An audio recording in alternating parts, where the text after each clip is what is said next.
a new hair job.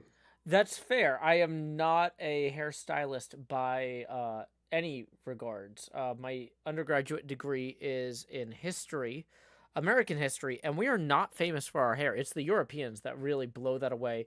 When you see like a Mm-hmm. Dune film, they bring in people from Europe to do those people's hair. That's not like Americans. Yeah, they're not gonna let us touch that. So let me just get on the CosmoQuest server with both my accounts.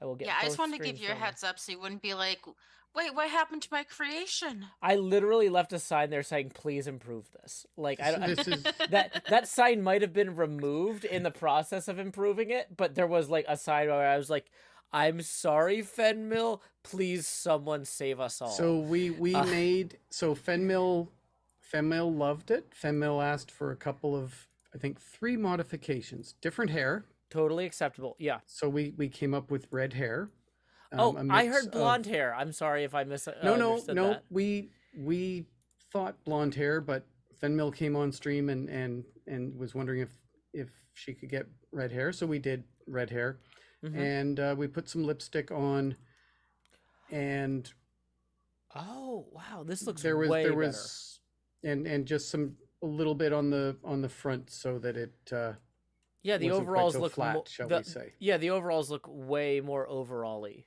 on the whole. Yeah, and yeah, the problem we had is if we had a half slab in a vertical orientation, Mm-hmm. we would have put that on the probably on the front of the overalls, but we don't, so we came up with something that gives the visual impression. Yeah, it's hard to get that overall pocket to look right. But yeah, no, I love how you incorporated both the terracotta and the mushroom together. That's a really fantastic thing there. And then what is this next to this? The hot dog wizard. Uh Now that's the one I wish I had made cuz that is gorgeous. Oh, thank you. So we had a large donation from one of our longtime members called Hot Dog Wizard, and the request was a giant hot dog with a wizard's hat. And it's I like, I will figure out how to do this. There's someone who understood the brief right there. Thank you. For those just joining us on my stream, we're talking about the CosmoQuestX folks as part of their charity event. I'm gonna get y'all that donation link shortly. That was Gordon Dewis who handles their launch parties. How did the launch party go last night? I had to call it a night because it was late here, but The The launch launch party, was successful. the woo! launch was successful. The rocket went up, the rocket landed itself, and that's all anybody cared about. I mean, We, that's a big with part of the, rocket launches. Is did it launch? Did anything get damaged in the descent? Woo! well, Yeah, so we don't care about the payloads. no, no. So Uh, somebody space, does. yes. So Somebody cares SpaceX, very deeply about the payloads. yeah. Yesterday was a batch of Starlink satellites. Mm-hmm. So we have mixed feelings about Starlink satellites, but we're gonna sort of gloss over those for the time being. Starlink, SpaceX launched the last batch of this flavor of Starlink satellite. They've got multiple flavors. They've got a new version that they've been using, and this is the last of the old. They're using the old stock up, Mm-hmm. and with a SpaceX launch, the rocket goes up, and about 8.5 minutes later, it lands on a barge. Typically, sometimes it comes back to land to land right near the launch pad, but usually it's on a barge. And then the second stage goes off and puts the satellite in orbit, and everybody's happy. And so yesterday it did the thing. It went up, and it landed perfectly fine, and it was a night launch, so that's always kind of nice. There was supposed to be another launch tonight that did not happen. I think they're having bad weather in New Zealand, so they're going to try again tomorrow. I didn't realize that they were launching out of New Zealand, and this is one of those things. As a hobbyist, who like, you can be enthusiastic about something, but like, there's all hobbies are fractal. I don't know about launches in New Zealand. I knew America was launching stuff. I know France launches stuff, but who's launching stuff in New Zealand, and where in New Zealand are they launching it from? So the company is called Rocket Lab USA, and they're an American company that has It's a New a, Zealand company it's incorporated in America for the purposes of competing for U.S. government satellite launches. There you go. You know, I wish more companies incorporated in America. You know, you see all this stuff with the freight companies where they're like, well, we don't want to like treat our sailors properly, so we're gonna incorporate in Honduras. And so, I mean, we must be doing something right if these space companies from New Zealand are incorporating here. That's kind of nice. Okay, I'll take it. Well, so they need to get a U.S. military contract. They pretty much need to be incorporated in the U.S. Mhm. There are some exceptions, but New Zealand does not have one of those exceptions. So, Rocket Lab launches out of the Mahia Peninsula, which is on the North Island, if I remember correctly. And they also do launches from Wallops Island in Virginia. It's Oh, Virginia, that's right? cool. Yeah. Yes. Yeah, on the east coast of the U.S. But most of their launches are down in New Zealand, and they are just starting to experiment with recovering their rockets for reuse. So that's the big thing that sets sort of SpaceX apart from everybody else is the Falcon 9 booster, which is the workhorse that SpaceX has. They launch it. They've got some that have been launched more than 10 times. And I think they're now aiming for 15 or 20. Mm-hmm. And then they just see, well, okay, we got to 15, so let's see how far we can go before it no longer works. Now, New Zealand isn't a logical place in that, you know, you got the ocean there to launch over, but they're not equatorial at all. They're south of Australia. I'm looking at this. Looks like they're about 41 degrees south. In contrast, like where I'm at in Nashville, Tennessee, is 36 degrees north. So they're further from the equator than I am, even if they're launching from the northern island. Yep, they are, but being There are a lot of useful orbits that go north to south. Ah. Yeah. Oh, okay. So they're So you going for the can- polar orbit type thing? Is that Yeah. more? Yeah. Oh, that makes exactly. sense. Okay. I'm learning a lot today, and I hope y'all are too. If you want to learn more about space science education, CosmoQuestX is where to do it. I'm posting that planetaryschienceinstitute.kindful.com link in both of my chats. Hope that y'all click it and consider supporting these folks as they educate people all over the world about space science. yeah, and we've been busy in Minecraft since you were last on. Yeah, I've missed 24 hours approximately. I guess 22 hours because I was here Something for like 2 that. hours last night. Yeah, what Yep. have y'all been up to over here in the lunar crater? Alrighty, so Veronica, you have control of the camera, I believe. I certainly do. So do you want to do the tour? You want to do the talking? I can do some talking. I can do some of it. I keep forgetting words. It's been a long It has weekend. been a long weekend. So So in addition to the two mega figs, we have the statues here for Michael, and we need to do one for I was the last person. We had a big donation of over $1,000, Ooh. and they're getting their statue, and then the Lego team will make the minifig and mail to them to have and to hold forever and ever. And we've got these ones here, and then for those who donated $50 or more, their name goes up on the Wall of Fame. So I don't know who just made that noise, but it makes it sound like someone's drinking coffee in Minecraft. Oh, that was my night vision potion. I know that y'all said you put in a command Ah. block for night vision, but I had the potion on me. You know, if somebody's like, Yeah. Joe, you look tired, I'm gonna whip a Red Bull out of my backpack. I'm not gonna go to the coffee shop down the street, you know? gotcha. That's true. Yeah, That's I just the always sort of keep a- person I am. I always keep at least one, if not more than one, diet soda bottles in my car, Mhm. especially in the winter, because then they're nice and cold. So you take us through because I think you were responsible for this part of the build. Or You were say you? that like it's a good thing.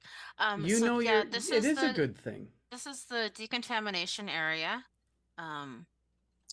This is a sandy spore. Yep. These spores will keep you nice and clean. Mm. And then you shake and get all your regolith off before you go into the sleep pods. And those haven't really changed much. They're still get, just a modicum of privacy. And because of that, we have the bathing areas where you can have full privacy. Everyone can go in and shut their door and just, stand in the corner because there's still some holes in the doors, but that's okay. We're all friends. Let's see. Yeah, we might be living in a golden age of privacy where we all have our own apartments and things like that right now. Once we're all traveling in ships and whatnot, it's going to be back to like 30 people to a room. Yeah. Yeah. And we have a little bit of storage started here for all the samples we're going to be collecting. I missed that somehow. And so this is just a real basic, sleep underground so you don't get radiation poisoning type thing. Yeah, I do try to avoid that just as a matter of habit. I find like if you just make that part of your everyday routine, it's easier. You're not going out of your way at that point. Yes. Yeah, it just becomes habit. Don't get killed. We have a no death rule in the CosmoQuest community. We do. And anyone who breaks it dies. So Yeah. That's how you can tell it's an enforceable rule. You don't want to have rules that you can't enforce because then people will be like, "Why are you even bothering? Like, you think you're better than us?" Yeah, That's what great. was the point? Yeah. And then this, you had to go up a little bit to see the name. This is the Lunar Automated Robotic Regolith Excavator. Larry. Yes, and Larry does remind me of another Larry that played a tow truck, but I don't think that was the intention. I was at gonna all. say that sounds like something from the Cars films, which as Yes. as the parent of a 10-year-old, I have worked very hard to avoid. I'm not gonna say I'm a lucky person. I'm gonna say I'm an effective person. I have not had to watch one of those movies because I made good choices this whole time. But yeah, we watched a lot of Wall-E. If you have a young child out there in the audience, I gotta say, Wall-E is one of the best movies to put on for your toddler because there's no dialogue in the first 30 minutes. So your kid's not gonna parrot it back to you nonstop forever. It's just got some nice music and some pretty space stuff.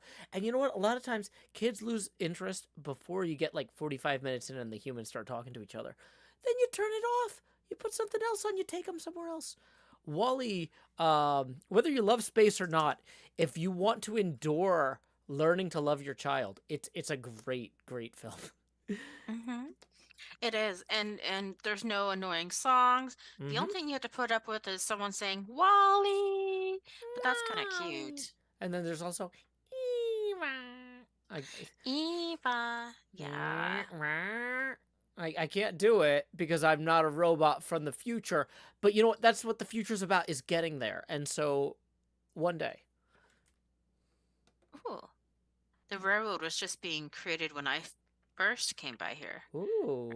I'll send it on down if you want to take it. So It's pretty simple, but so what we works. have going on here is it was pointed out that we have all these processing facilities except one for processing ore that we mine. So, we need a lot of, when you're on the moon, you need to pretty much bring your own building materials make your own building materials, recover it from the regolith. And so it's like, well, we probably should make sure that we actually have one of those facilities on the moon in our moon build. This is just me spitballing entirely here. Yeah. But like, I know that there's ways that you could take like glue and sawdust and make like pseudo plywood, because as somebody who graduated from college in America in the last 20 years, a lot of my furniture is made out of that.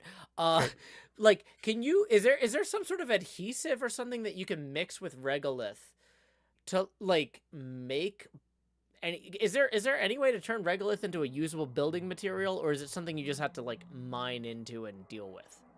So you can probably use an epoxy, but then you have to bring the epoxy with you. Yeah, I know that. But like, if you're looking at like bringing epoxy or bringing aluminum, like if you can get some percentage of the mass of the regolith into your building materials and have that absorb, some of the cosmic rays or whatever. Like it, So I don't know. Like I said, this is not me like trying to like pitch something that like this is my pet project. I got a startup around this. I literally just was like, why don't we glue regolith together? I don't know. It's 8:30 on Sunday. I'm drinking. Why don't we talk it out? yeah, No, that's a very viable approach. There's a number of projects where they're doing research on how to use regolith as a building material. Mhm. We were talking about a couple of them yesterday. Oh yeah. One that Dr. Pan mentioned was where they can microwave the regolith to a certain temperature for creating roads, Mhm. but the energy input on that is pretty high. Mhm. There's another project where they're experimenting with how to use regolith as a base for kind of a concrete like material that's actually reasonably strong, except that right now it requires seawater. Not to a make lot of that work. oceans on the moon, sadly, these Right. days. So that's one of the challenges is you have to do either you have to bring a lot of material with you to make it work, or you have to figure out how to make it work with the materials you have and probably a high energy input. Yeah. So solar panels, etc. You can or fusion reactors, fission reactors, whatever you can do to generate power on the moon. But in order just to outright convert regolith into something that's buildable using energy takes a lot of energy. So there's a lot of challenges they still need to overcome to solve that problem. But you're on the right track. It's totally viable. We just haven't figured it absolutely. all out yet. Yeah. And of course, we can use the regolith as a conductor for our transportation network with our black hole portal guns. Somebody got that reference. I think you're crossing the streams. Yeah, that's a reference to Aperture Science from Valve Yes. Software's hit game Portal 2, where they advise not to breathe the moon dust because it causes a lot of cancer. I don't know how much research we've done that in actual reality, but in general, anything that fine I would not advise breathing in. So they know that the moon dust is incredibly fine and it gets everywhere and it's electrostatic, so it sticks to everything and it's really hard to get off. And it hasn't been smoothed by wind and water like So our it's- sand. So it's all sharp edges. Yeah. Now, one of our community members in chat was talking about the sintering idea. Yep. Do That's one what. of you Yeah. know That's what that means? Sintering is an application of heat. Like with 3D printing, for example, so the way sintering usually works is you have a granular medium of metal, and you use like focused solar radiation, like literally pointing multiple mirrors at a single point to heat that particular point in order to get it to liquefy, and then maybe lower raise or lower the bed in order to move down to the next segment. So it's definitely possible, but like I mentioned before, the energy input is the problem, and you have a couple challenges on the surface of the moon, in that there's like in between when you're standing in the sunlight and you're standing in the shade, that's like almost a 350 degree temperature swing. So when you're pouring energy into stuff like that, you've got to deal with where does the waste energy go? How quickly is that item cooling in the area that you're working in?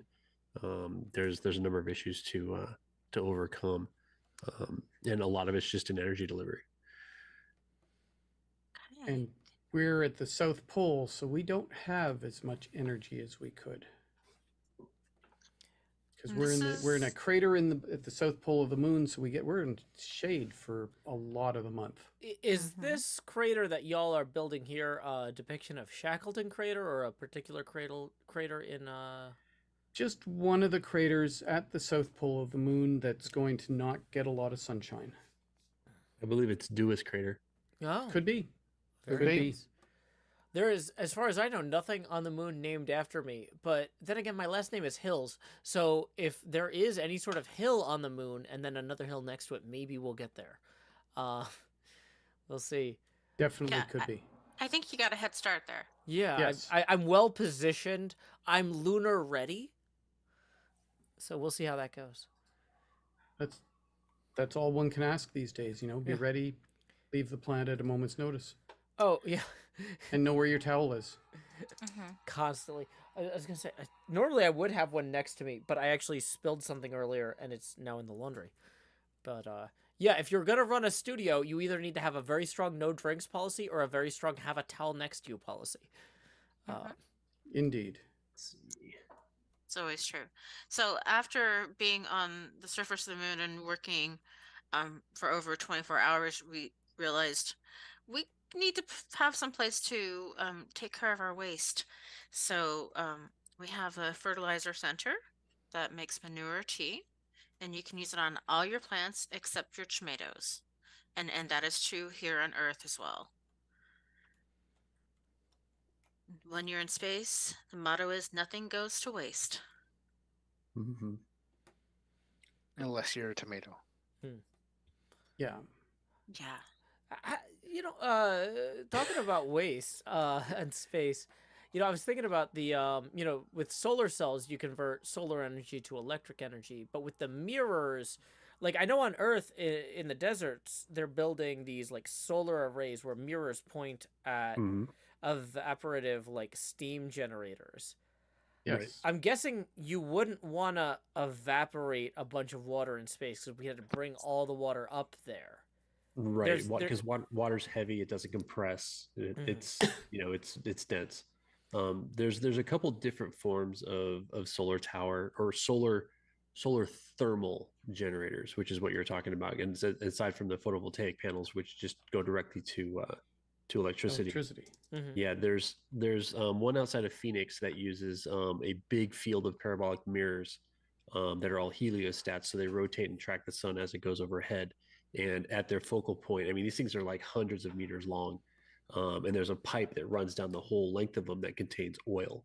Mm. So they are using that solar energy to heat the oil that's being pumped through that pipe to transfer that heat to a turbine, generate steam, make electricity. Interesting. There's the big ones outside of Nevada, which are the solar thermal towers, where they've got just a massive field of mirrors that are all doing a Death Star style focus of all that heat to a central point. There's those do a mixture. There's a mixture of designs for those, but I think the most successful ones use a molten salt, where they're heating that salt up to a literally where it just melts. You've got this molten collection of it. And they do that because that will, even on cloudy days, those systems will retain enough heat to continue generating power for 3 to 4 days. Wow. And I understand there's been, some discovery of water on the moon near those southern craters that we're looking at here, but I haven't heard anything about salt on the moon. If you wanted to get salt to the moon in order to make those some sort of molten salt generator, like you'd have to bring that from Earth, right? Yes and no. I mean, there are a variety of minerals that are available on the moon. Now, regolith itself, you can heat it to the point that it does liquefy. Mm-hmm. So, in theory, you could use regolith as your heat retention medium in that kind of scenario. Mm-hmm. The problem is with the moon actually does rotate. So between that and its orbit around the Earth, it doesn't always have full sunlight. Mm-hmm. So in every area, so you've got to deal with extended periods of darkness and extended periods of light. So the ideal would be to have a band of generators that pass all the way around the moon, but that's expensive. You got to build it all. Yeah, nobody wants that. But realistically though, like if you look at like the history of humankind and holidays and things like that, like people like the idea of working hard and having something to show for it, and then they like the idea of goofing off and celebrating for a little while. Yep. And so if you said, hey, we're going to have these periods of high activity where we channel this energy for 15 days while these mirrors are in the sun, and then we'll have like a day or two of maintenance and stuff in the middle, but we'll mostly just say, okay, we'll take the byproducts of what we created with that energy during that time and apply it or use it in some way, and then we'll goof off and party. I don't know that would be terrible for morale, like, and sanity on a long-term expedition. I think the biggest wrench in that idea is going to be the accountants. not wanting to pay everybody for all that downtime because Oh, they yeah. feel like they can leave and go back to the Earth. It'd be too expensive to go back and forth. Oh yeah. So the accountants would be arguing in favor of nuclear power. Very fair. Well, and I would imagine there's going to be some amount of like, okay, we might have nuclear power to fuel the baseline activity for the base. Yes, that makes sense. But if you were, for example, trying to run a kiln to turn regolith into bricks, you might say, we'll only run that kiln 14, 15 days at a time during the extreme solar, during your high the power day. periods. And then we could then use those bricks once they've cooled or use that material somehow.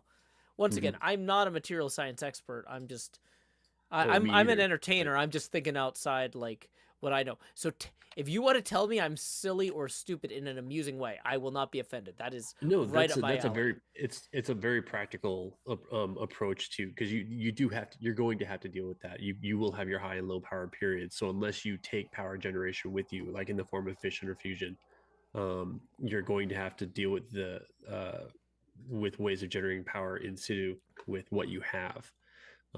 There have been some advances recently where they've actually been testing microwave power beaming, where they want to put satellites in orbit above the Earth to be able to beam power down. Now, there's also no reason that, aside from the distance, where you couldn't have something in the polar orbit above Earth that's beaming power to the moon.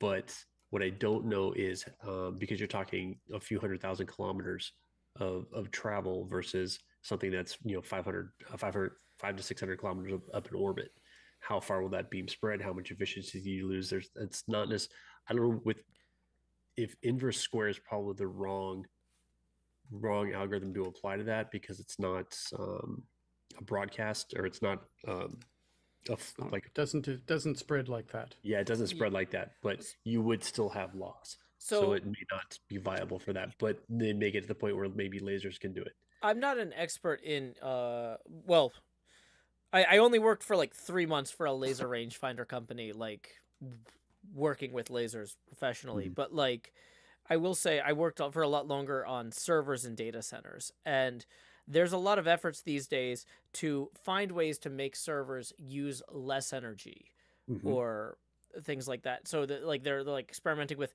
what if we put servers in shipping containers and dump them in the ocean? Well, I've heard about those. So we can, Microsoft is doing that. So we can save a lot of energy on cooling, because most of the energy isn't going into running the servers; it's going into cooling the servers. And I saw some like very back of the envelope stuff. I can't cite, really solid studies on this, but where basically the biggest problem, it seems, with beaming energy to Earth microwave-wise is it would be cheaper to run data centers with solar arrays in space and beam the data to because we're really good at beaming data already. And so it's like, if we got marginally better at beaming data back and forth. So for example, if you took all of the Bitcoin that was generated in China using these coal-fired power plants, you could put that in space and it would be radically cheaper than trying to beam that amount of energy from space. Just sending the data back and forth of, hey, here's the hashes we calculated. Yeah, no, that's completely viable. And so, I mean, obviously a lot of data center stuff is dealing with low latency things where you need to not, be outside the planet. But there are certain use cases where, for scientific computing and whatnot, we ostensibly are setting up a job to run for 24 hours and we'll get back to it tomorrow. And so it seems like there's a lot of interesting ways that we could save energy, even if we're not transferring energy directly, worth exploring. Yeah, that's way more efficient to just transfer data versus transferring raw energy. Now again, the cost with putting data centers in orbit, for example, the cost is still how expensive it's going to be to put it up there. SpaceX has made huge inroads in bringing the kilogram per, or the dollar per kilogram to orbit way down, and I'm sure it's going to get even better as they continue to build more boosters and Starship and things like that. But yeah, like if you take Starlink as an example, in order to get data over terrestrial fiber from like New York to Australia, That round trip time is like a couple hundred milliseconds. But to do it over Starlink, because Starlink, their next generation of satellites is using laser links between the satellites. It's now possible that you can, as a Starlink user, you could send data to another Starlink user without ever touching terrestrial fiber. So because they can use the laser backbone between satellites to move that data around. So going from New York to Australia via Starlink is almost half the time. Yeah. So And like it's really hard for people sometimes to understand like the sorts of delays that exist in computing systems because the speed of light is really fast. There's a lot of ways that it's faster for me to send data from my computer in Nashville to a server in Europe than for my screen to render it. If I have a cheap monitor, it could be 250 milliseconds, like a quarter of a second. Whereas I could send data to Europe way faster than that. I and can back probably, yeah. Yeah, and back. Exactly. You can round trip this stuff. And so like especially if you have a system set up where if you were able to get a large solar array in orbit with a viable data center which is full of like processing computers, you could send workload stuff there. Like for example, this what's that Stanford project where they do the distributed computing? Boink. Wink, yeah. No, I'm like is it Boink? I'm thinking of UINC. Folding at Home. Einstein at Home. No, the think- folding at home. Yeah, Folding at Home. I think runs on the Boink Oh, network, the other doesn't it? one. Yeah. Sorry. Well, it might be the Boink network. Yeah. But Yeah. but the idea is though where they have payloads that they're like we have a relatively small amount of data that needs a lot of complicated steps of processing, and they send the relatively small amount of data off to a satellite location, which right now means my computer or a computer in a random place around the world, but it could literally be a satellite location. And so you've got some solar panels up there that don't have to worry about clouds, don't have to worry about atmospheric interference. I mean, yeah, right now the mass fuel equation might not work out in favor of that, but as processors get cheaper and lighter, as storage gets cheaper and lighter, as all of this stuff gets easier to launch into orbit, there's a lot of cool ways that we can save energy on Earth by taking advantage of space-based opportunities. I'm not saying that the microwave laser thing isn't cool and might never work, because it is cool and it will work. But like The politics surrounding it make it more difficult than the practicality. it looks a lot like a death beam, you know. And so, you know, whereas like, hey, we're going to take a shipping container full of servers that we would have dumped in the ocean to save energy, and we're going to ship it to space to save energy, looks a lot less like a weapon. And we're not going to be warming up the ocean with our data centers. Yeah, and that's because that's the downside to using the data or using the ocean for cooling your data centers. That the heat's moving away from your systems, but it's still staying inside the global system, which is a closed system. Increasingly closed as we put more things or more greenhouse gases in the atmosphere, etc. So that's definitely a challenge to overcome. So I just want to interrupt. Please, Hi, it's your Pamela. show, Pam. Howdy. Howdy. Thank you, everyone, for letting me take that break, whether I was planning on it or not. I left y'all alone for just a couple of hours. You did. And I see so much little stuff that has been built up, and I want to know what else has happened in Minecraft. And I want to give a very special thank you to a community member who you weren't here when I told the story of being on a Mexican ferry and almost killing a whole bunch of the community because that ferry sure didn't seem like it was necessarily going to make it all the way to Cosmo before we died. We did. We're all alive. So thank you for sitting beside me and watching the shoreline disappear above and below the boat's windshield over and over and over. And thank you for still being here all these years later and being such a support. We're nowhere near where I was hoping we would be. I pushed myself so hard to stay awake, just to not miss anything that happened. And then fell asleep to my own voice. All of you who've ever said, good voice to fall asleep to. Apparently, you're right. I That was still an- don't think it was that bad. Unless I dozed off at the same time, and I don't think I did. So I lost time. I don't know how long. So without knowing how long, it could have been half a second, 30 seconds, 20 minutes. I just know all of a sudden I was dreaming and then I was awake and then I realized I was streaming.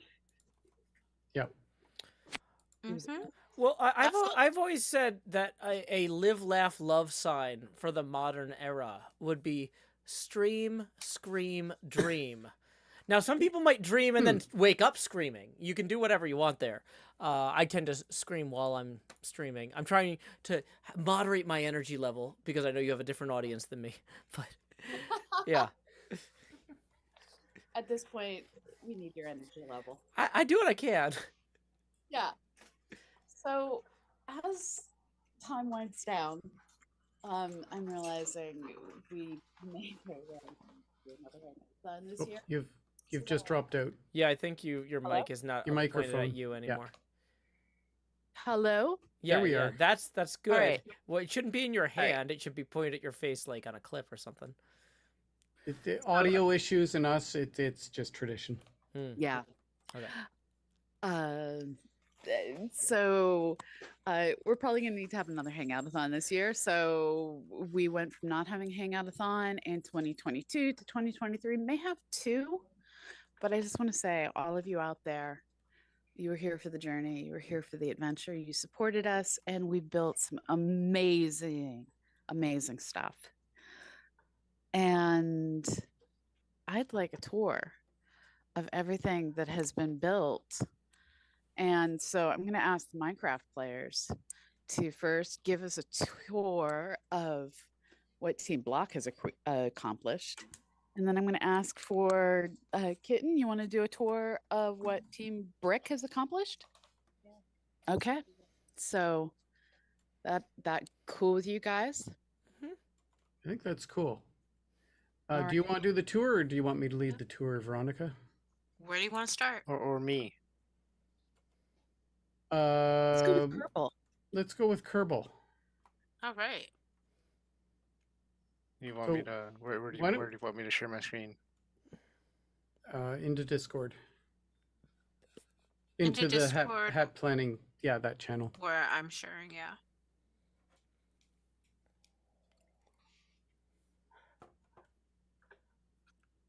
So now if we still have, we had several disembodied voices. I'm Veronica, and we had Bill, in addition to who you can see on screen. Yeah, and I'm Gordon. And we have Pamela who joined us. I'm streaming into Discord. Excellent. And I'm So- Joe Hills from Nashville, Tennessee. Hello. So we'll just wait for our producer extraordinaire, Ali, to change the source.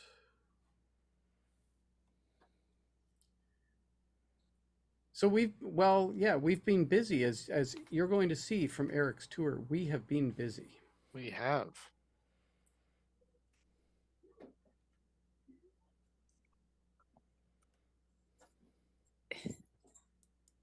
I see what looks like a light colored sky and a dark colored sky above it. Is that just like how distance is rendering? That's the night vision potion. That's the night vision.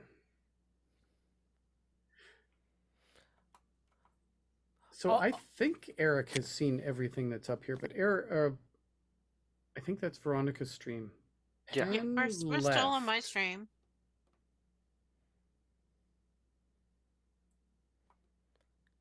Yeah, we're just waiting for. We switch discords from Veronica to Eric. We're all moving a little slow. Yeah, we're in hour 35. That's the issue. I didn't tell her. No, we're in hour 36 now, aren't we? Yeah. This is the last hour. Yeah. There we go. Na na na na na na. Okay. Alrighty.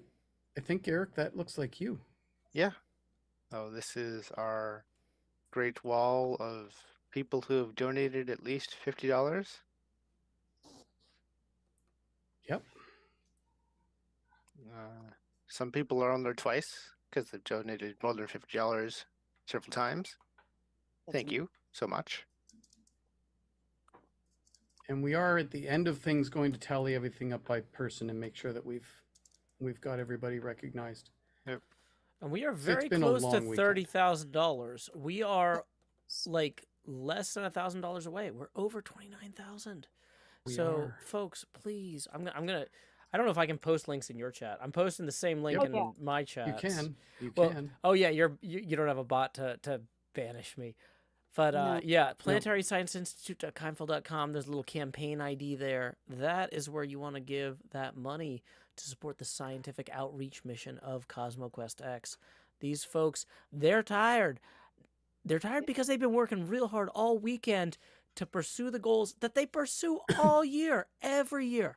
How long have y'all been working on this? How long have y'all been doing scientific outreach? CosmoQuest launched in 2012. Well, I moved to where there is no camera. CosmoQuest launched in 2012. I personally have been doing astronomy and astronomy outreach since I was young. So we've been doing this for going on Long time. many of us between the science outreach we do online, through streaming, through going to science fiction conventions and sciencing the science fiction nerds. And Pamela hired me in, I want to say, 2021. yeah, I think so. So And this is I started over. as a volunteer slightly before that. Yeah, this is over a decade of effort. Work worth doing can't be done quickly, especially in the sciences, especially in education. You know, it's not just about creating one moment. It's about creating opportunities consistently, coherently, and just showing up and making sure that folks have the opportunity to learn the things that are out there. You know, you never know where people are going to be or where you're going to meet them in the middle. And the CosmoQuestX team have been doing this long work for a long time. I really would love it if we could hit 30 grand in the next hour. They are less than $1,000 away. Once again, that link is in their chat. It's in my chats. Pam is working hard. I know everybody here sounds tired. They're tired because they believe in this. They put everything into this all the time. This weekend, they're pushing themselves a little bit harder. But yeah, this is a genuinely valuable effort to outreach to youth, to folks from all over the world, to encourage people to learn about space and about science. And with something like this, you never know where it goes. You know, I don't believe in karma in the traditional sense. I don't believe if you help other people, your life will be better, because that is falsifiable and probably selfish. But I believe if you try to help other people, the world will probably end up slightly better on average. The more you do that, the more slightly better on average the world will be. You don't know who you're going to help. It won't be you probably, but you know what? Get out there, help strangers, help kids you will never meet, have an opportunity to learn something about space, learn something about themselves, learn something about science. Support CosmoQuestX. These are genuinely fantastic people fighting the good fight to help people that they don't know, people that you don't know. But the world is full of mysteries, and I'd rather them be better off for it. You know, help out. Okay, sorry, Pam. I totally cut in there. oh no, I can only add one thing, and that's that everything we do we give away for free. Anyone who needs astronomy content to use in their classroom, use Star Party, run on their college radio station, we release under a Creative Commons share and share alike license with attribution. That with attribution matters to us. And this means that, like, Escape Velocity Space News goes out on television, but because we're free, we don't get paid. And so we're asking you to help us create this resource that doesn't have any strings attached, that will let folks learn and let people inflict science on others. That's all we want to do, is inflict science on others and put science in your brain. Inflict the change you want to see in the world. Yeah. Yeah. No longer just be, it's now inflict. I love the Really take- intentionality there. I am going to use that for a long time. And continuing with the Minecraft tour, are we done? Yes, please. Yeah. Sorry. These are armor statues of people who have donated Large 150 amounts of money. to $250. Ian, Helga, Jeff, James, Thomas, and Brian on this side. And it looks like more. we got one more coming up. Yep. Awesome. One more coming up. I All think of those people. box. And we got a couple more over here. Another one from Thomas. I don't know if it's the same Thomas. David, Michael, and we have special statues for people who've donated more than that. And we have a couple outstanding that we need to sort out for Yeah. those, but Yes. we can only build so quickly. Fenmil, who has done so much for the community. Thank you. And Hot Dog Wizard, who has a hot dog with a wizard hat. Yeah. I'm really proud of that wizard hat, I will say. I Yeah, it's made super the hot dog and I was really happy with the way it turned out. I like it. And onto the actual moon base. The first structure we have is the International Lunar Sleeping Pods. A nice purple. beautiful. I like purple, but I like a little bit of a darker purple. I don't know if that's possible in Minecraft. What's he drink? We'll have to see. And of course, on the moon, you don't need a lot to protect yourself from radiation. This is a little bit overkill for that. But go down here, you have a bed, you have some privacy screens, and you have a place to store stuff. And if we go around here, you have some, I don't know, this is Private quarters for private quarters. officers, chief scientist, chief medical officer. Yep. Sure.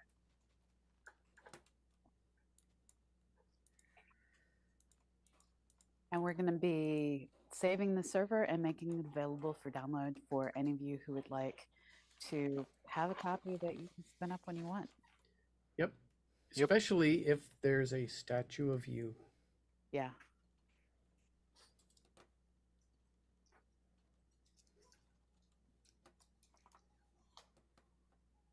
And the first big building that is new from last time, I think Joe was here, is volatile resource extraction, which is some kind of drilling rig. What kind of volatile resources might you try to extract on the moon? Water, I think. Helium-3. Helium-3. And volatile doesn't mean it's going to explode. It means that if not kept contained, it's going to leave the moon. Ah. Different words take on new meanings in space. When No, we that- say aerodynamic, we that's- just mean something that has lots of long carbon bonds in its molecules. Yeah, because if you got water out from under the regolith and exposed it to the sunlight, it would escape the moon's gravity. It's Mate. just going to evaporate out. And we know from exploration underneath this slope that there is ice just below the surface. Mm. In fact, I think we can even crawl in here and we can see some of the, well, you can't see it because it's not my stream. But we have ice. We have ice. I was going to say, hey, look at this. But yeah, we've got ice. There's ice underneath the ski slope. Yeah, we're in a lava tube. You're in a lava tube. right now. And it ends. It looks like this has been modified to suit a human need. All Namely, we've done not dying from creepy crawlies in the dark. yeah, all we've done so far is put in lighting. 'Cause Yeah. there's lots of lava tubes, and lava tubes in the US or in the space in the moon are potential places to live. Seal it with epoxy and you've got a nice big space, and it's underground, it's protected from radiation, it's probably stable, not going to kill you. And this is the robot funicular that Hex made. A Hex Rail Lunar Division. On our survival server, Hex made kilometers of rail with fancy redstone interchanges. So that's why it's named that. And moving up, we have the Neil Armstrong Library with the complicated door. Excellent. I really like this. Yeah, it's cool. Very well designed. Lots of bright colors. Now, on the actual moon, is there a way, like, I know that we make glass on Earth from sand. Can you turn regolith into glass, or would you have to bring that Yes. up? No, you just insert MG. Ooh. Yep. So that's going to be one of the major building materials, I think, is because you've got solar energy and you've got essentially an infinite amount of regolith. So you just feed solar energy into and regolith into a sintering device, and you can produce glass fibers. You could probably produce sheets of glass with a little bit more work. And now you've got very strong building material that's very light, and you have an almost infinite amount of it. And they're finding some of the weirdest ways to make building materials out of this stuff. They have figured out how to make bricks by, I kid you not, combining regolith and human urine, as one does. Yeah. Well, I mean, you're not. What are you else are you going to use it for? Gunpowder? You don't need that up there. Exactly. Beyond that, there's some research that came out of Tennessee. I don't remember if it was University or Tennessee State, where if you hit regolith with just the right shade of microwave light, it will basically form a solid surface. So you just need to drive along, radiating the ground with microwave to create your roads. And that's just a really cool idea. I wonder if that was UTSI And in this is Tullahoma. the starship that Hex made. I think we've seen this before. And getting to our major intersection. This is the still purpose to be determined dome. I think the British flag is new though. That's cool. Yeah, on the diagonal made this. I had no idea. It looks really nice.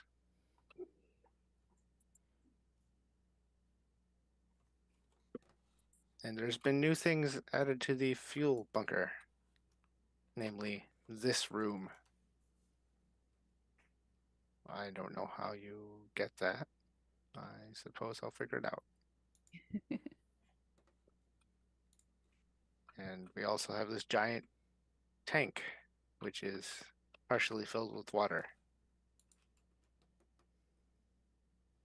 Liquid storage to augment the small amount of storage in the explosives bunker. And another building that has seen major changes is the cafeteria. It's finished now. I started it and then on the diagonal finished it and added a bunch of Beautiful. nice little touches that I'm not creative enough to have done. Though I did make this The fish. following a tutorial on YouTube Very cute. because we wanted a clownfish on the floor. Yes, clown, not gold.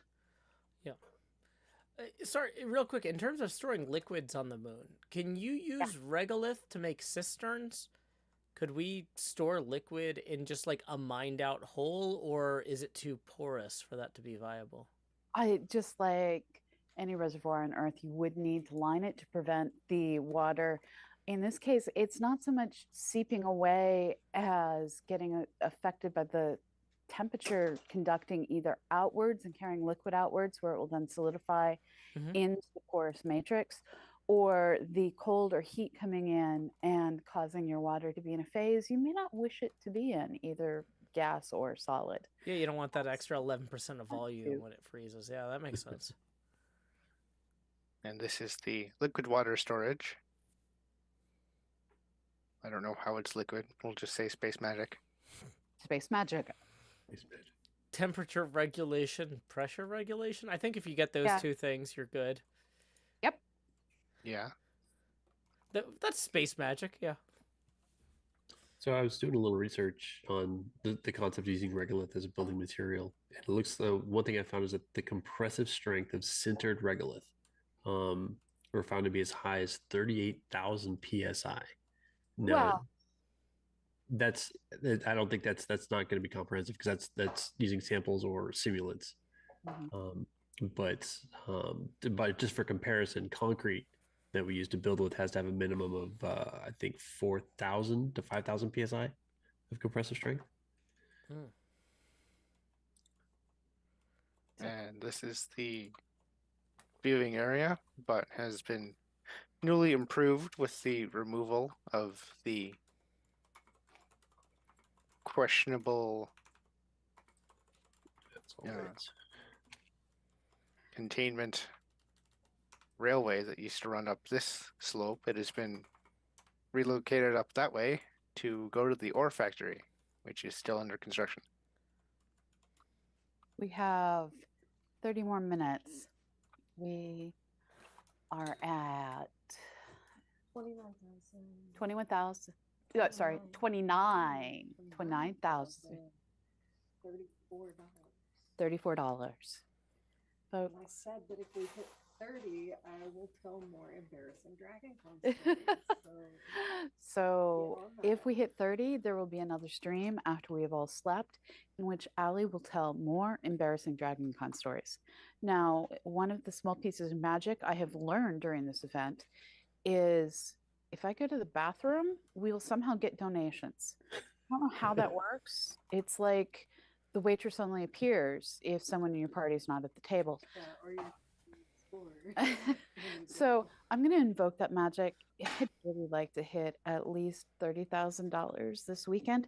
And as a reminder, if either the bits total or the dollar total is a palindrome, we dance. I do believe we owe them two. We owe you 2 dances apparently. And as a reminder, $30,000 and 3 is a palindrome. So I'm going to invoke the bio break magic and hand my headset and microphone over to our producer, Allie, while I panic very quietly. Howdy, Allie, while I panic very quietly. You have a much better last name than I do.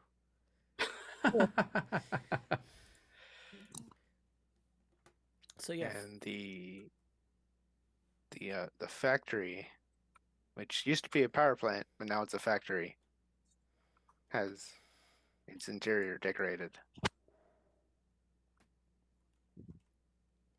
A lot of Also skulls. by On the Diagonal. He is really good at this sort of stuff. I am not. Don't question why there's smoke on the moon. Movie magic. Oh, we got another bits palindrome, it looks like. Yep. Thank you, Arnstro. Ooh, thank you, Ernster. Thank you, Dave. Thanks, Arnstro. Woo! Thank you, Arnstro. And this is the fertilizer center. Nothing goes to waste. I'm not entirely sure how it works or if it just looks cool. It looks cool. Much Products go in. Products go out. Fertilizer and other useful materials comes out. Yeah, it's like a sausage factory. You don't need to understand the inputs or the process. You just appreciate the output. Exactly. Come on, folks. We're so close to 30,000. So close. And this is the area that's received the most recent development. They've added some more to the solar power thing. And we're working on a ore processing facility in this brown box here. Not entirely is sure it? what it's going to look like. $58 will bring us up to the next dollar, Lundrum. Hello, kitten. Hi, kitten. Hello. Keeper, So Joe, we Purple. have a couple of things up in the sky as well, Kerbal, Oh, yes. including look up over your shoulder. Yes, we have a spaceship of the fictional type. I don't know what it is. On the It looks diagonal like rights in the going Twitch to chat. be, a Star Trek spaceship. This is going to be a Star Trek. Walker is working on Yes. this. Yes, I see the Star Trek spaceship parts in the really narrows back it for down. these cells. Yeah, on the diagonal rights, it looks like the NX-01. It And does. if I recall correctly, it's been a long road Oh my getting god. Oh my from God. there No. to here. It's been a long time, but my time is finally here. Gonna give my money to CosmoQuest, 'cause Pamela runs a team Oh my that God. shares science with the whole world now. She's gonna share it with the world. They've got space on their minds, but they need the money to have health care. Space for the globe, but they'd like to visit doctors. Give what you can. There's a link in all the chats. Just click it and give some cash before Pam gets back. Pam gets back from the room of the bath. This is why they invited me, for dumb stuff like this. Seriously, here's the link. I'm reposting it. Thank you. Give as much Thank money you. as you can, Beautiful please. song. I'm very sad that Pamela missed it. No, she shouldn't be here for this. That's not what it's. That was a good sermon. I am not here for Pam. I am here for the children and the world. Pam is here for the children and the world, but like we're here for the same people. We're not here for each other. It's not that sort of thing. It's not lateral. I like that the spaceship has indicator lights. Oh yeah, you gotta mark that like port and starboard side. Exactly. I think the real spaceship that this is based off of also has indicator lights, Mm-hmm. That even though it'll never dock to a space station. that was Well, actually maybe. in the original Gene Roddenberry Star Trek from the 1960s. It had the red and green port and starboard lights, which was Interrupting for donation alert. We have a Woo! donation from Sarah. We are all that much closer. At this point, we have tens of viewers. If all of you donated like what you would spend on a night out for dinner, we might get to $30,000. It all depends on how expensive the cities are that you live in. Like if you all live in cheap places, we're still stuck. But if you live, yeah, if you live in New York, as Alan just said, we're gold. We're gold. So yeah, we're getting there. Thank you, Sarah. woo, Sarah. This is a really detailed space station that I don't know who made it. Super cool. I'm not sure. I think Hex did that. Oh, That could be Hex. and When I saw- judging by all the iron bars, it could be a diagonal. It seems Yeah. like putting that a lot of those. When I saw it earlier, that capsule that is Hex docking. is saying in the chat he made it, Okay. I'm setting up so to it's a hex. palindromic dance to a sea shanty because I understand we owe you dancing. Oh, oh shit. There's a request for a specific song. Yes. Uh-oh. What song? Michael wanted, it was a piece by Tchaikovsky. The Waltz of Flowers. I put it in Discord. Okay, I don't know that one, so y'all good luck. Pop it into the Zoom chat so that we can pull it up. It sounds like I need to get my good old dance partner back for a second round. I'll Okay, put it in and the Zoom that sounds chat. like a good time to conclude the Minecraft tour for now. We may have one more at the very end. I don't know. Yeah, we'll do one more. Okay. This is my dance partner. I don't know if my dance partner has a name. Oh, yes, please. Tinkerbell. Hey, you can't be out. Okay, we are setting up. So as a reminder, Getting ready for another Palin dance. Just a minute. I am your DJ, Allie. I will also be dancing. Oh my God.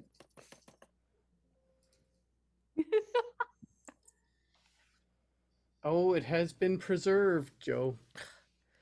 There was a clip. It's inescapable. If you live any sort of life in America in a public space, there's a license plate reader or something that's got your conversation on it. Whatever. I Yep. made peace with it.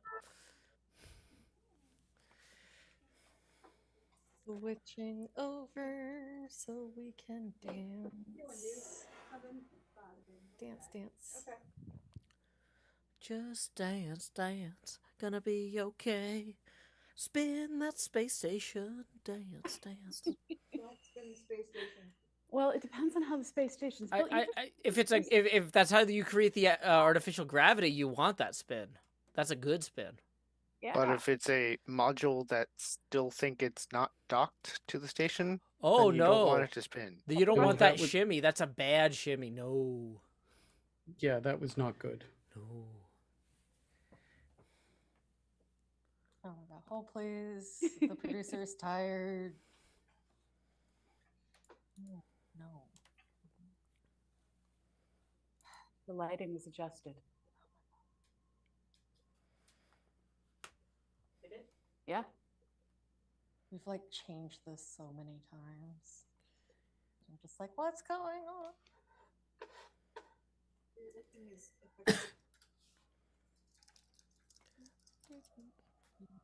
Just gives me and my dance partner a moment to bond. I've been here for like 3 hours and 10 minutes, and nobody has commented that room looks like a donut. And I really I didn't want to be the only person. I didn't. But like donut. It is meant It's to actually look. ice cream. Yeah, it was meant to look like ice cream, but it came out looking like a frosted donut. It came Okay. out looking like Sprinkles one of. of glitter. Because like I'm looking Oh at that, my. and I'm like, if my kid saw that will be her bedroom. Family, you're muted somehow. Is everyone ready for the Palin dance? Maybe. Joe, we've been Oh. waiting all weekend for someone to mention this. Oh, I mean, I've seen it before.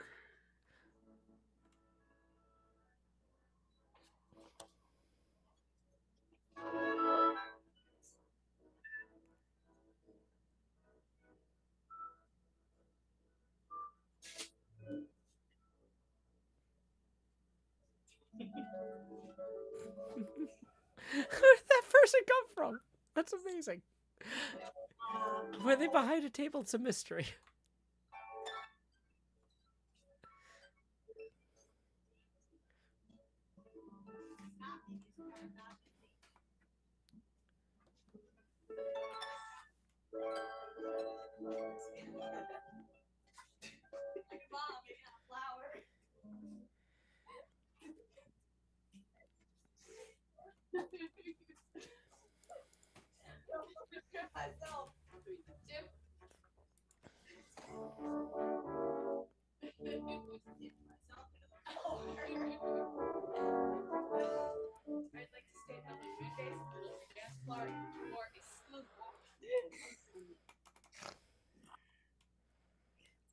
I'd like to state that building a moon base in the middle of your dance floor is suboptimal. I'm sure that when American astronauts land on the moon in coalition with our European allies, we will build a dance floor adjacent to the moon base rather than in the middle of it or around it, and we will have learned from this. All right, so there was a second one. Can I see, Shanti, the second one, just for old time's sake? Yes. Okay, we're I'm gonna just see calling Shanti. it. Whoa, I'm going to first walk into the bricks. We've got another big palindrome. Ooh, Bad- and we have another big palindrome. Yeah. Bad Panda Bear says, waiting for the first Eurovision from the moon. It's like, I mean, you could argue the moon's part of Europe if, like, I mean, there's people that compete in Eurovision that are not arguably in Europe. You get enough Europeans there. Yeah. It's just going to be this, though. So, I mean, you'll Yeah. have seen it. If you want to get slightly pedantic, the moon is technically part of the diocese of whatever part of Central Florida is, because one of the Apollo 11 astronauts was a member Oh. of that. I'm not sure that the Eurovision board bases their stuff on the Catholic diocese system, but it's funnier if they did. Mm-hmm.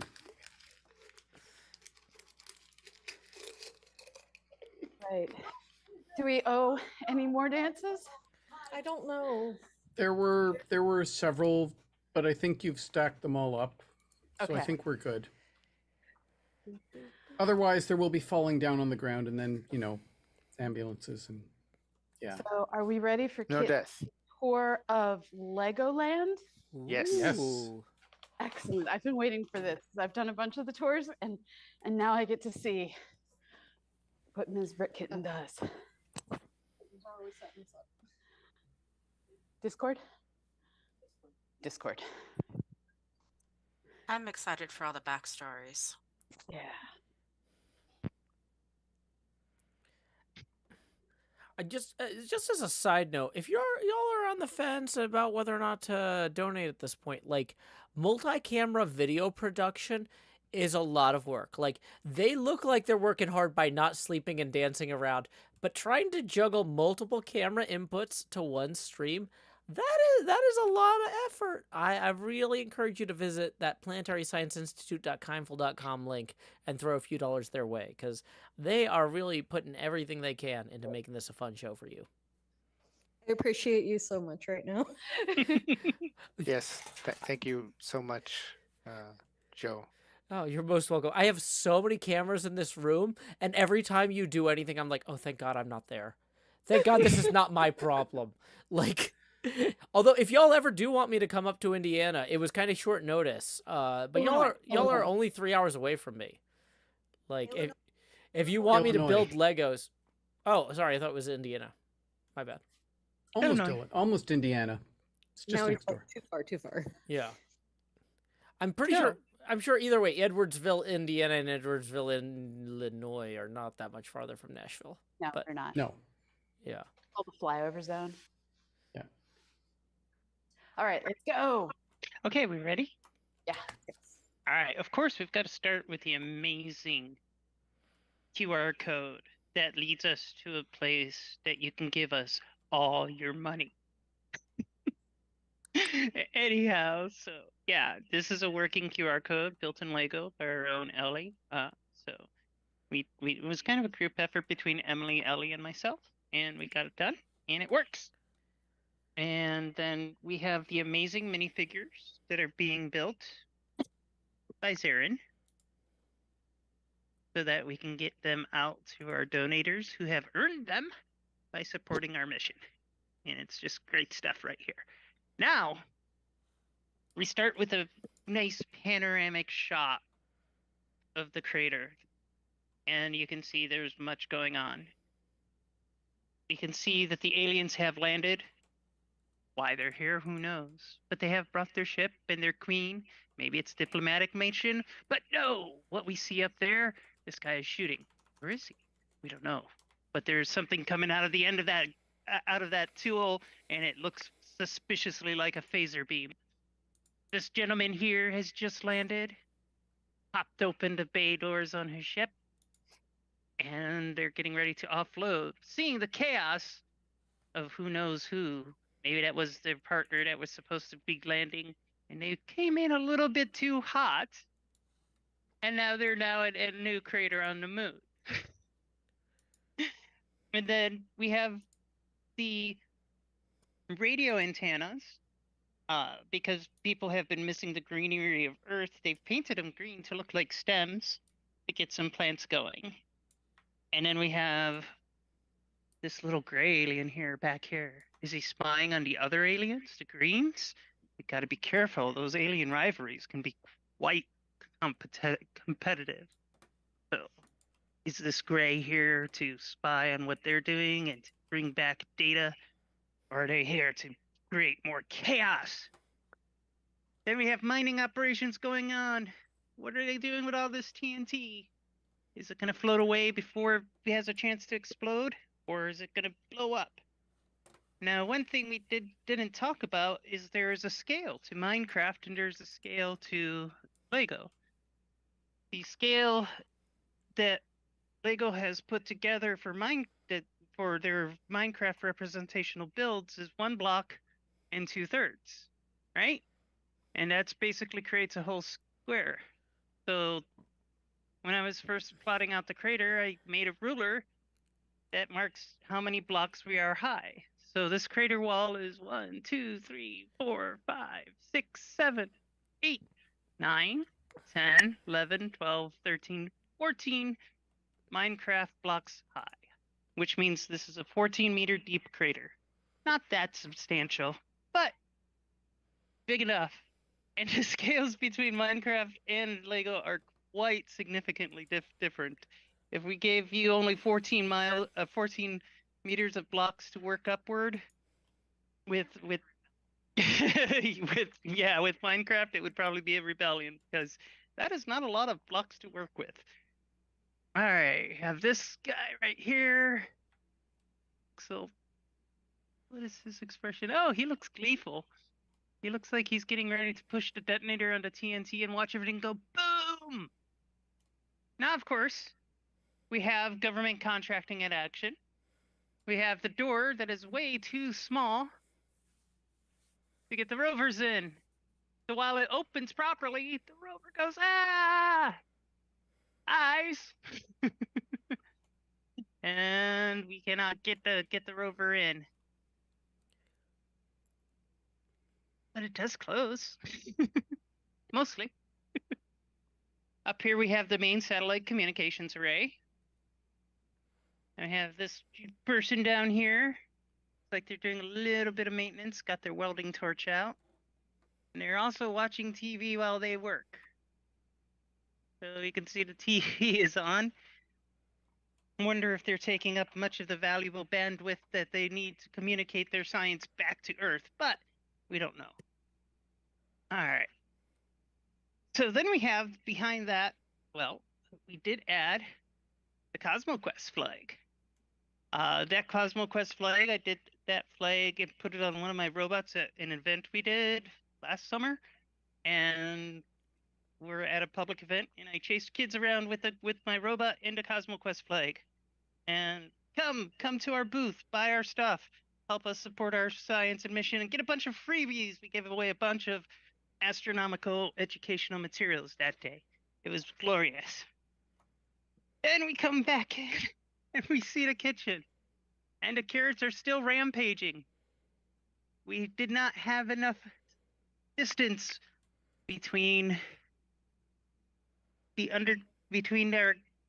our base underground and the solar radiation, so the carrots have mutated and they've broken the bonds of the kitchen and they're fleeing with extra flee. And they're going to get away from being turned into stew or soup or whatever. This person right over here is definitely confused as to what they're seeing. There's a drumstick on the floor and a broken egg. Got a mess in the kitchen. And in the greenhouse, you can see the duckies in the windows. And then we have our mutant in the greenhouse. Mutant maintenance. Two-headed guy. One guy handles the electricity, the other one handles the structural. You know, two brains are better than one sometimes. Question is, who gets to control the body on a Friday night? In the greenhouse. And looks like one of the escaped squirrels has found a greenhouse. They're trying to figure out how to get in through the airlock to get at all those wonderful veggies that are there. We'll figure it out soon, hopefully. Then we have a couple mazes that Emily made. We can just get around the soccer balls and go through and get around to the end. Oh no, dead end. I am trying to look through my phone and I made it! Yay! So Emily was having fun making some mazes. And then, of course, we have the wonderful cloning lab, because space is dangerous. Take a clone. Or two, maybe three, just to be sure. But at some point, you got to wonder, are you a clone or are you the original? And who knows? Little guy on the catwalk over there, just wandering around, doing their work. And then we have the laboratory, where the squirrels have escaped from. Well, some of them. They got most of them back, and the squirrels are back in their pen, but there's the occasional one that has escaped. Hasn't been caught back yet. And then we have Beaker and Honeydew. They're there doing their normal sciencey thing. Meep, meep, meep, meep, meep, meep. More maintenance people wandering around, just working along. And we have a brown space person with their blue space person baby. Talking on the phone, maybe talking to someone back on Earth. And then we know that space is a kind of a dirty place. If you talk about anyone who's been on the space station, they'll tell you about... Hey, we're interrupting. There is a donation from Adam. Thank you, Adam. Thank you, Adam. It is wonderful to see. We are now at $29,080. We are, math is hard. We are $920 away from hitting 30,000. We are $923 from hitting a new palindrome of dollaric amounts. I'm just making up words now. I'm making up words. All right, continue on. Okay, as we know from people who've returned from the space station, it's kind of grody in there. Not a good chance to clean things up. So some of the slime and residues has mutated, become sentient, and is bouncing around, you know? And then we have the creepers always on the edge. They're part of the mining crew. What else do you use to dig out the place? Since the last time, we've added a couple new things. We've added a boring tool. And this, go here, and pop this open. Turn on the motor. And now we have the drill going. And the drill's going to be important because behind this door, we have the livestock storage. But what's this? One of the pigs has evolved and has locked out the cook from getting into the livestock storage. First the carrot rebellion and now the livestock's rebelled? The horrible things. We have tried to blowtorch the door open, but we're going to have to pull in the bigger guns and probably drill the door open. Ah! I don't know why, but that got me. Like, when you're like, we need the drill because of the livestock. And I'm like, what is this, industrial butchery? And then they're like, no, they locked the doors. It's like... I don't know. Kittytronics has some questionable OSHA reports. This may not be the first time we have faced this level of dangerous evolution. Yes. Okay, let's see. Bring up the right window. Okay, now I can see what I'm looking at again. All right. We have Space Girl here in her bright pink suit running from some of the robots. Why? We don't know, but the robots are in hot pursuit.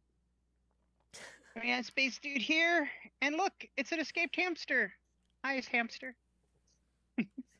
And then my living quarters, you know, you can see the old classic NES down there. There's a game Nintendo Switch with another hamster. You got your gaming rig set up. You got a nice chair and a little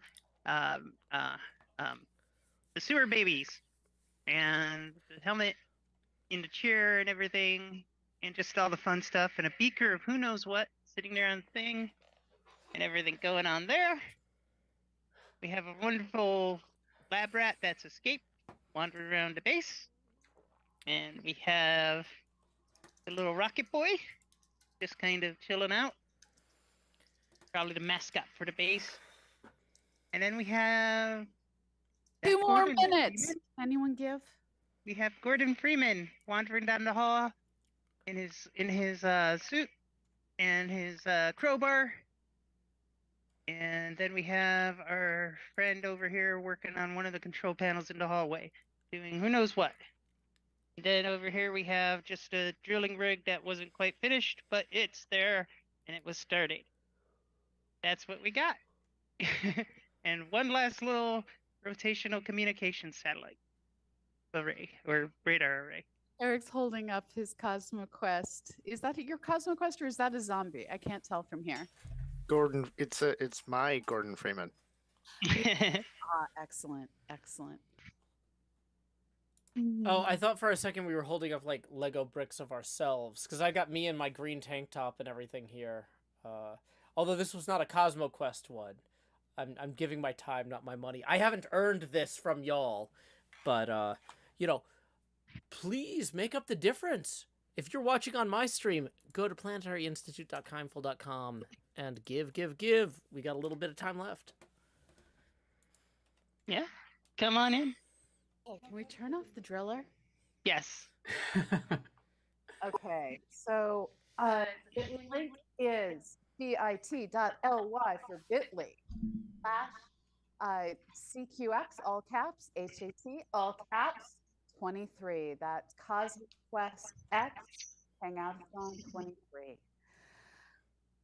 Oh, our goal was to be at 50,000 by the end of this weekend. We might hit 30,000. We are technically now in overtime. We are at about 55% of our goal, which is not bad, all things considered. I will say everyone's at a different point in their lives, you know, like when you get out of school and you don't have a lot of extra money, $5 is a lot to you.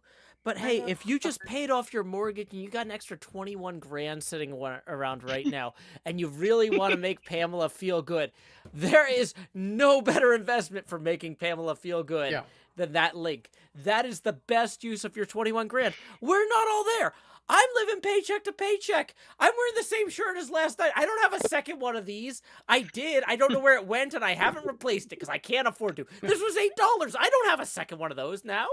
Like, please give money. Support folks who are outreaching with that scientific intention. You know, there are a lot of... I don't often say that there are smarter people than me, but I am fortunate to live in a world where there are. Pamela is one of them. She enables a lot of other people who are smarter than me and who are incredibly talented scientific communicators. You gotta just say to yourself, where am I in life? How much can I give? And then just do it, you know?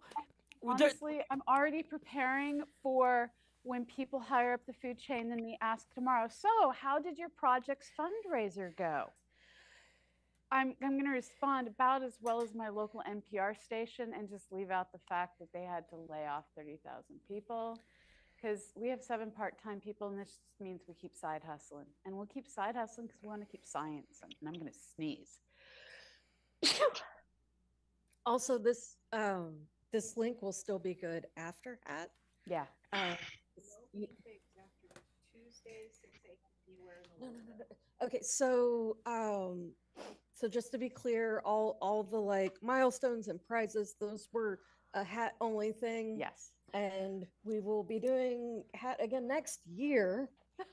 Hopefully, Yeah. we will be able to go a year between hats. And then we will have more cool prizes, and we'll cook up some other like crazy theme for that next year to have fun with. And yeah, but like if you've got a few extra dollars laying around, just like a week or a month or whatever from now, you can still give to us. This is an Yep. ongoing thing. Or you can subscribe to our Patreon. It's patreon.com/CosmoQuestX. And if you I'm having trouble talking. If you subscribe to our Patreon, Come be on camera. what? Oh, I have to come be on camera. Yeah. Oh, pardon my sweaty self. Before you do, can you push the button to transfer to the what I'm doing. Discord? Thank you. Hi. Okay, where was I? If you join our Patreon, you get early access to content like our EVSN show and podcast. You also get exclusive access to full-length interviews because our show can only run like 45 minutes. And so usually the wonderful interviews that Beth Johnson does with our guests, I have to cut them down to like 10-15 minutes, and it hurts me because they usually run for like 20 or 30 minutes. So you get so much more science if you subscribe to our Patreon. And we also, I think some of our tiers, we have like weekly office hours with Pamela and the rest of us where we'll pop into Zoom to just answer your questions or just talk about your day, whatever. We love to hang out. Whew. I am very out of breath and very tired. And pardon me while I get everyone on screen simultaneously. It's taking me just a minute. 'cause- I'm letting Pamela actually get in the producer seat instead of backseat producing. I'm sorry. I'm a terrible. I say this with You were love, Pamela. talking. I love So- you. too. While we've been 500 here, we've had all sorts of bits come in. So thank you, Woo! our intro. Thank you, Rams Reef. I know there were 10 others. bits away from a palindrome. 10 Thank you, bits Veronica. away from a palindrome. And Now it looks like we another missed $20 palindrome. came in. We are And now- what level? Yes, 10. 10 What bits level did away. I say I would give a tattoo tour at? I don't know any longer. Don't recall. I thought it was 30 Okay, we'll or say that. 35. We really One should of the hit two. 35. Like y'all, we're only like $5,900 away.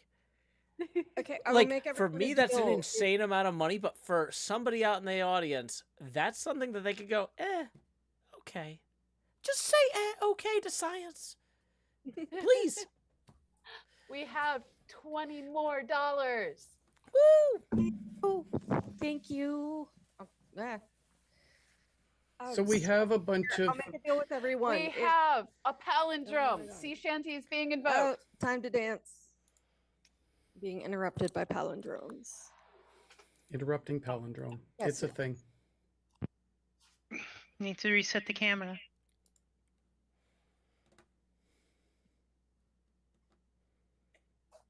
And put it on screen.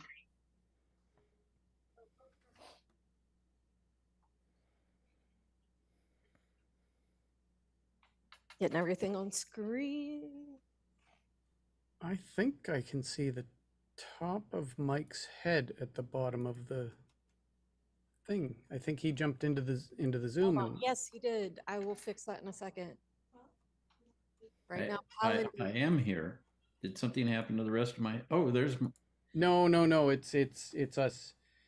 Yeah, the- no, I see. There's If the nothing but right Minecrafters here. turn off our cameras because we're on the Minecraft, then we'll save some screen space for Allie. we're ready now. We're ready.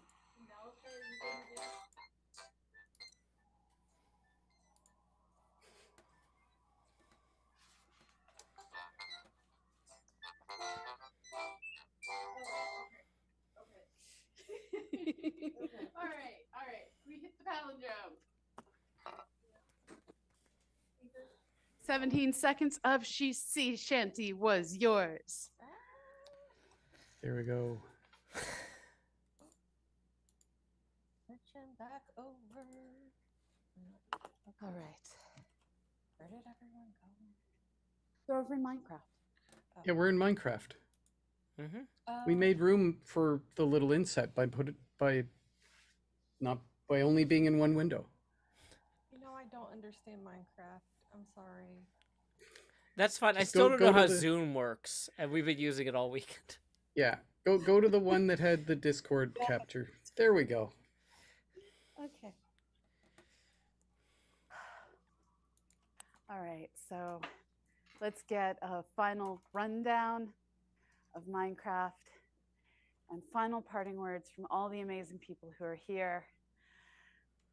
We're so close to hitting more palindromes and more decades of money.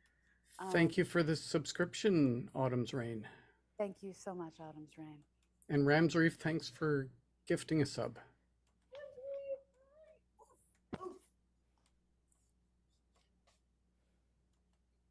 Annie just got tackled by Malachi. Malachi would like all of you to know he needs out and he understands that he's being made to wait until we see if we go over 30,000 or we give up for the night.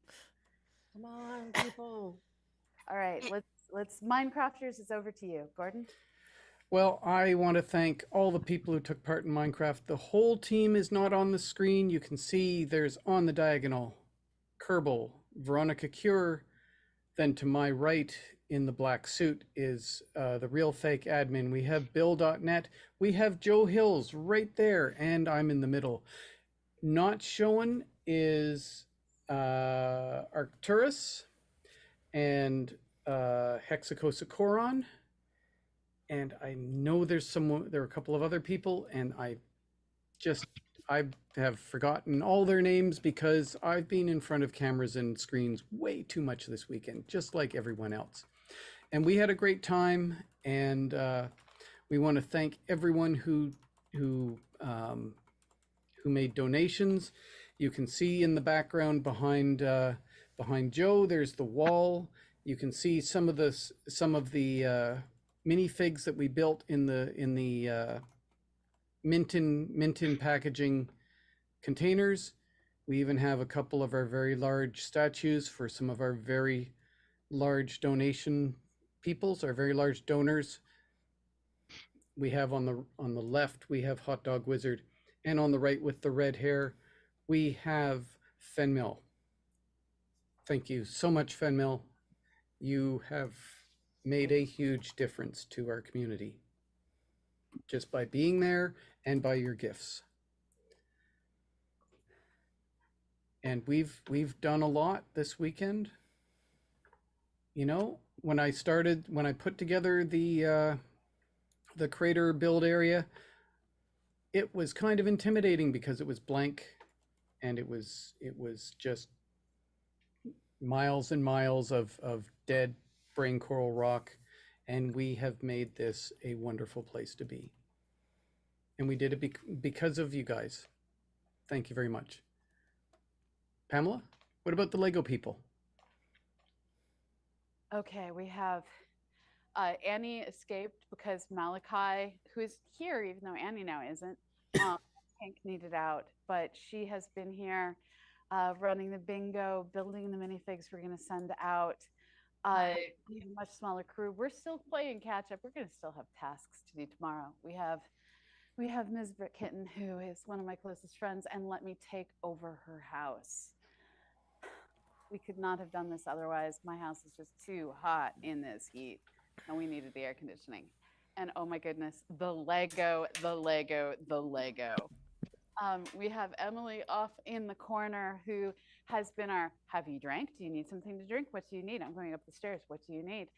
And handling the dogs and handling the humans and being totally game to dance begrudgingly when asked to dance. And we have Allie, who I'm just going to let speak for herself because she's kind of good that way.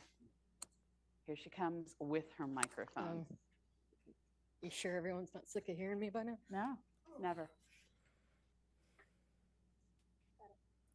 Hi, everyone. I just want to say once again, thank you so much to everyone who has donated money and also everyone who has donated their time Yeah. to come help us host streams and just like everyone who's really like talked up this fundraiser. I know we fell short of our goal, but we still got a good chunk of funds. Yeah. And it's going to help carry us through for, a bit while we continue fundraising. So we really we appreciate everything that the community's done for us. Just all of you are so wonderful. And thank you for helping me keep this as my day job, because I love it so much. Like, I get to do what I'm passionate about and I get paid for it. And that's so cool. And benefits. Yes, and benefits. You give me health insurance. And thank you so much for that, because, America. Anyway, I am full of caffeine and exhaustion right now. So I will just say thank you once again and good night. And I don't know if he's still in the background, but I would like He to thank is. Mike for showing up, coming in, and bringing the energy that we no longer had. And he has been doing science outreach as long as some of the people in this room has been alive. Of course, I've been doing science outreach as long as Emily has been alive, but that's a different story. I'm only 23. Yeah. Well, did I just come in at the end?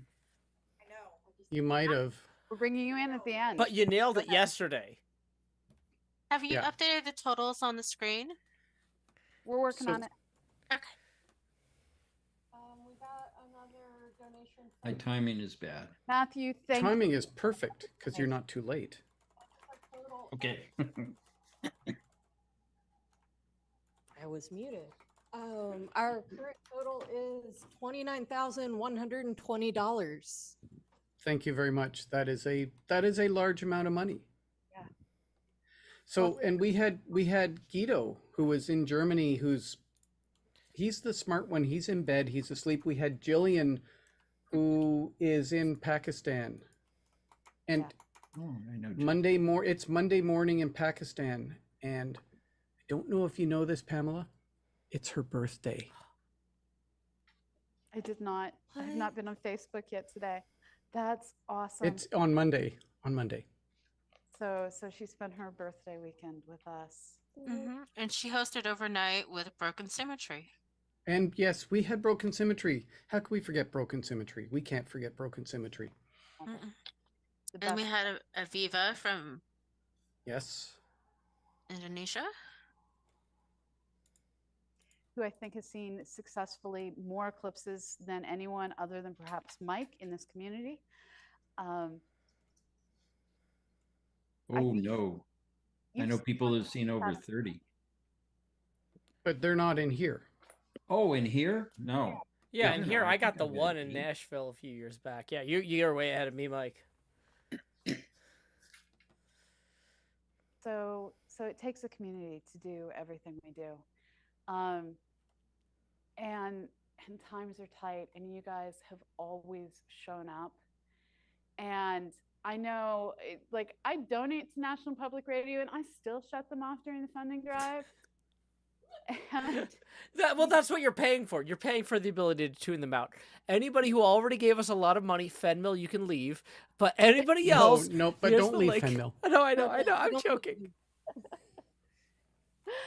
and so you guys have been there. You have cheerleaded us on. You have kept us going. The economy is the worst it's been at any point in this project's lifetime. And the fact that we are where we are, the fact that we're still doing this matters. And we're just so grateful. And I have no idea at this point how to close this show out. This isn't a champagne kind of year, mostly because I have to drive home. Normally, go sleep in spare rooms. Puppy cuddles. I'm being told puppy cuddles is how we end this stream. Where is Malachi? yes, I approve. Swing the camera around with this. It's adorable. It is adorable. Everyone needs to see Emily and Hank. Oh. Puppy cuddles. Hank is such a good dog. He gave me great snuggles when I took a 4-hour nap earlier this morning. So everyone also needs to have a ice cream parlor painted Lego dungeon. It was amazing. It's the happiest dungeon. It is the happiest. It place A really dungeon of is. joy. So I don't know how to close this out. So I'm just gonna say thank you. And if we do one final sea shanty, Allie, can you throw us off while we sea shanty? Sure. Okay. Let me get you queued up. Yep, everyone come sea shanty. We're gonna sea shanty. Thank you very much, Joe, and thanks to all of your viewers. Oh yeah. I wish I could have done more. This was very short notice. In the future, I'd love to do more. Absolutely. Probably. All right, are we ready to sea No. shanty? No. No? I'll tell you when we're ready. Hank, come here, Hank. Come here. Hank's like, no, what's happening? Not left me. I hear my dog upstairs now. We're not aimed correctly. I noticed it. I was like, oh well. Okay. All right. And here's our send off. Once again, thank you, everyone. And have a wonderful Morning, afternoon, or night. insert time of Oh, day. insert time zone here. It's been so long since I've been on camera. It's a wonderful insert time zone here. There we And go. We will see you somewhere, somewhen, on the other side. Celebrate the palindromes. Yes.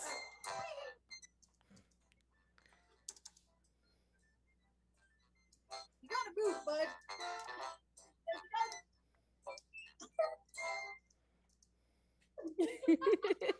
Good night, everyone. Good night. Thank you. Good night. It's worth doing. Thank you. And we're off. Thank you, Joe. Thank you, Mike. Yes. Thank you so much. I'm Thanks, sorry, everyone. I didn't think about the fact that you were ahead of me, so I should have popped in Oh. earlier. Yeah, I thought that we had more time tonight because I didn't realize the time zone difference. Oh, time zones are time Your zones. friend. While simultaneously they are your friend. That is my saying. I stand by it. I'm really hoping that the flat earthers are right, because then all the people I work with around the world will be in the same time zone as me. Exactly. Wait, why is that? Exactly. But the ones in Australia don't exist. Remember that. Well, they're on a different day, so they're on a different planet. I don't know. I missed it. I showed up for a I'll meeting. be right back. I just need to walk a dog. I showed up for a meeting in Japan one day and didn't know what was going on, and it turned out I was a day late. Okay, my That OBS was happens. supposed to